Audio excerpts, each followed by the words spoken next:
लवकरच स्पष्ट निकाल जो आहे तो समोर येणार आहे।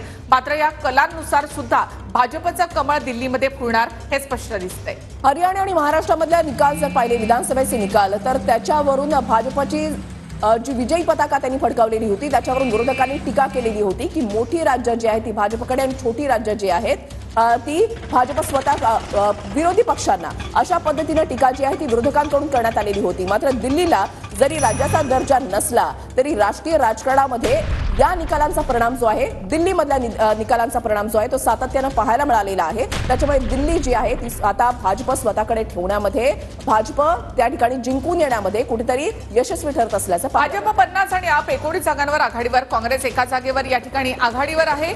भाजपनं जोरदार कमबॅक केलंय या ठिकाणी 1993 नंतर जवळपास भाजपचा पहिल्यांदा मुख्यमंत्री दिल्लीमध्ये होणारे डबल इंजिन सरकारचा प्रचार भाजपकडनं करण्यात आला होता।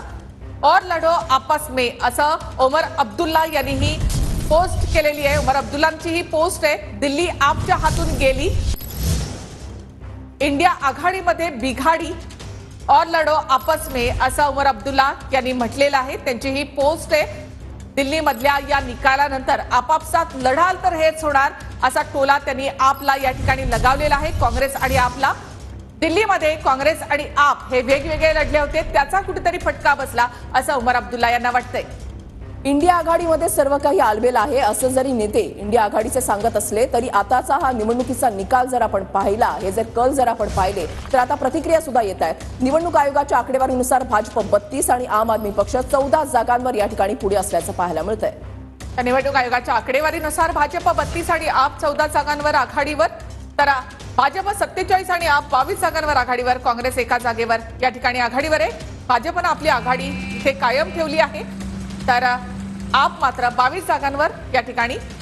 तर उमर अब्दुल्ला यांची पोस्ट आपण पाहिली, काँग्रेस आणि आप या ठिकाणी वेगवेगळे लढले, त्याचा कुठेतरी फटका बसला असं उमर अब्दुल्ला यांना वाटतं।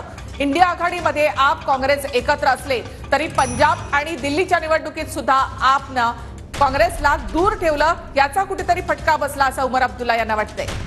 एकमत एकवाक्यता इंडिया आघाडीमध्ये नव्हती आणि त्याचाच कुठेतरी आता फटका बसत असल्याचं पाहायला मिळतंय। दिल्ली विधानसभेमध्ये तरी काँग्रेस आणि आम आदमी पक्ष एकत्रित निवडणूक लढेल असं चित्र जे आहे ते सुरुवातीला दिसत होतं आणि त्या संदर्भातल्या बैठका सुद्धा झालेल्या होत्या। मात्र काँग्रेस आणि आम आदमी पक्षानं या निवडणुका स्वतंत्र लढण्याचा निर्णय जो आहे तो घेतला, मात्र त्याचा कुठेतरी फटका हा काँग्रेसला बसतोय। काँग्रेस फक्त आणि फक्त एका जागेवर आघाडीवर आहे, तर आपची खूप पिछाड झालेली आहे। 62 जागांवरून आप जो आहे तो 22 जागांवर या ठिकाणी आघाडीवर असल्याचे या ठिकाणी पाहायला मिळतंय। म्हणजे आम आदमी पक्ष आणि काँग्रेसला या निवडणुकीमध्ये मोठा फटका फायदा झालेला आहे भाजपचा। भाजपला मागच्या निवडणुकीमध्ये फक्त 8 जागा होत्या आणि आता भाजप पोहोचलेली आहे 47 जागांवर आघाडीवर। तर भाजप 47 जागांवर, आप 22 जागांवर आणि काँग्रेस एका जागेवर या ठिकाणी आघाडीवर। दिल्लीमध्ये भाजपचं कमळ फुलताना पाहायला मिळत आहे। तब्बल 27 वर्षानंतर दिल्लीकरांची मनं जिंकण्यात भाजपला यश आलं असं या ठिकाणी आपण म्हणू शकतो। तर और लढो आपस में ओमर अब्दुल्ला यांनी हे पोस्ट केलेला आहे। ओमर अब्दुल्ला यांनी हा व्हिडिओ जो आहे तो या ठिकाणी पोस्ट केलेला आहे। रामायणामधला व्हिडिओ पोस्ट करत अब्दुल्लांनी टोला लगावलेला आहे इंडिया आघाडीलाच। और लढो आपस में, दिल्ली आपच्या हातून गेली, इंडिया आघाडीमध्ये बिघाडी, और लढो आपस में अशी पोस्ट ओमर अब्दुल्ला यांनी केलेली आहे हा व्हिडिओ पोस्ट करत। तर ओमर अब्दुल्ला यांच्याकडून हा व्हिडिओ पोस्ट करत काँग्रेस आणि आपला टोला लगावण्यात आलाय। रामायणामधला हा व्हिडिओ पोस्ट करत अब्दुल्ला यांनी काँग्रेस आणि आपला टोला लगावलाय। दिल्लीमध्ये आप आणि काँग्रेस एकत्र लढले असते तर चित्र वेगळं असतं असं त्यांना वाटतं। दिल्ली आपच्या हातून गेली असं ओमर अब्दुल्ला यांनी म्हटलेलं आहे। दिल्ली ही आपसाठी देखील आणि इंडिया आघाडीसाठी देखील अत्यंत महत्त्वाची होती।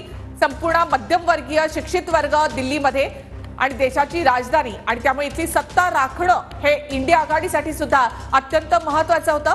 मात्र इथे देखील भाजपनं दिल्ली काबीज केलेली आहे। त्यावर ओमर अब्दुल्ला यांची ही पोस्ट, और लढो आपस में असा टोला त्यांनी काँग्रेस आणि आपला लगावलाय। जी भरकर लढो, समाप्त करो आपस में, समाप्त कर दो एक दूसरे को, असं या पोस्टच्या खाली, या व्हिडिओच्या खाली जे त्यांनी लिहिलेलं आहे। आणि ओमर अब्दुल्ला यांची पोस्ट फार सूचक म्हणावी लागेल, कारण इंडिया आघाडीमध्ये बिघाडी आहे, एकवाक्यता नाही, हेच यातून दिसून येतंय। और लढो आपस में ओमर अब्दुल्ला यांनी ही पोस्ट करत इंडिया आघाडीमध्ये एकवाक्यता नसल्याचं पुन्हा एकदा त्यांनी दाखवून दिलेलं आहे। तर उमर अब्दुल्ला यांच्याकडून हा एक सूचक असा व्हिडिओ ट्विट करण्यात आलेला आहे। समाप्त कर दो एक दूसरे को जी भर कर लढो असा हा व्हिडिओ आहे, असा उमर अब्दुल्ला यांनी म्हटलेले आहे। अब्दुल्ला यांनी काँग्रेस आणि आपला हा एक टोला लगावलाय, दिल्ली आपच्या हातून गेली, इंडिया आघाडीमध्ये बिघाडी असं अब्दुल्ला यांनी म्हटलेलं आहे। भाजप 48 आणि आप 21 जागांवर आता आघाडीवर आहे, मात्र अखेर जवळपास 10 वर्षांनंतर आपच्या हातून दिल्ली गेलेली आहे। दिल्ली विधानसभा निवडणुकांच्या निकालांचा परिणाम साहजिकच राष्ट्रीय राजकारणावर सुद्धा होत असतो। दिल्ली आपच्या हातून निसटली, 27 वर्षांनी आता भाजपचं कमळ दिल्लीमध्ये आता फुलणार आहे। भाजपचा वोट शेअर देखील आता दिल्लीमध्ये वाढलेला आहे, 50%पेक्षा जास्त वोट शेअर जो आहे तो भाजपचा दिल्लीमध्ये असणार आहे आणि त्यामुळे भाजपसाठी विन विन कंडिशन आहे ही सगळी। भाजप 49 तर आप 20 जागांवर आघाडीवर, काँग्रेस 1 जागेवर आघाडीवर, तर केंद्रात